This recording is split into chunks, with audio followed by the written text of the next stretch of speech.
వరకు మీరు ఎన్నో కేసెస్ చూసుంటారు గదా! So, absolutely. ఇప్పటి వరకు మరిచిపోనిది, నవ్వుకున్నది, అప్పుడప్పుడు గుర్తుకొచ్చిన నవ్వుకునేది ఏదన్నా కేసుందా? నవ్వుకుంది అని కాదు, మోస్ట్ ఇంపాక్ట్ఫుల్ కేసెస్ ఉన్నాయి. ఓకే. అంటే నా మనసుకి చాలా హత్తుకున్న కేసెస్ ఉన్నాయి.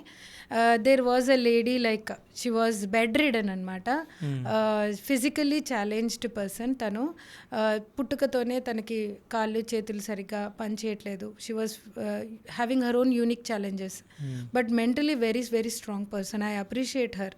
సో మా కమ్యూనిటీలో జాయిన్ అయిన తర్వాత మేము చేసే హీలింగ్ టెక్నిక్స్ని తను పర్సనల్గా ఫాలో చేసుకొని తను లేచి కూర్చోవడం స్టార్ట్ చేసింది.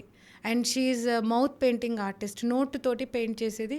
She got award from the president also. And she teaches art to others. So now she not only regained her career as an artist, అంతేకాకుండా షీ స్టార్టెడ్ హీలింగ్ అదర్స్. అంటే నేను చెప్పే హీలింగ్ టెక్నిక్స్ని తనని ప్రాపర్గా హీలింగ్ చేసి ఇప్పుడు certificate తీసుకొని she started healing others. She started earning out of it. And she is now a very confident person. Okay. And there was one more women with me. She lost her husband అనమాట మా కమ్యూనిటీకి వచ్చే ముందు to an car accident. 3 పిల్లలు ఉన్నారు, 2 ఆడపిల్లలు, 1 అబ్బాయి. డిగ్రీలు చదువుతున్న అమ్మాయిలు అనమాట. అందరు రిలేటివ్స్ తొందరగా పెళ్ళిళ్ళు చేసేద్దాం, ఆడపిల్లలకి ఇంకా చదువులు మానిపించేద్దాం. అండ్ హస్బెండ్ ఏమో 32 lakhs అప్పు చేశాడు. సో ఈ అప్పు నువ్వు తీర్చలేవు, ఈ ఊరు వదిలి పారిపో, ఇలాంటివన్నీ చెప్పారు ఆవిడకి. ఆవిడ చాలా డిప్రెస్డ్గా ఉండింది మా దగ్గరకు వచ్చినప్పుడు.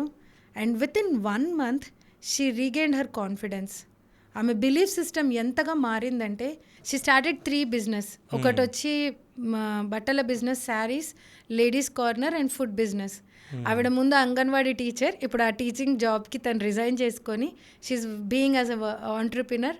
3 పిల్లల్ని చక్కగా చదివిపించింది. పెద్ద కూతురు MBA కంప్లీట్ చేసి now she got a job in a very big MLC company. So నేను ఇదంతా ఎందుకు చెప్తున్నానంటే from a depression to a celebration అనమాట ఆమె లైఫ్ ఇప్పుడు.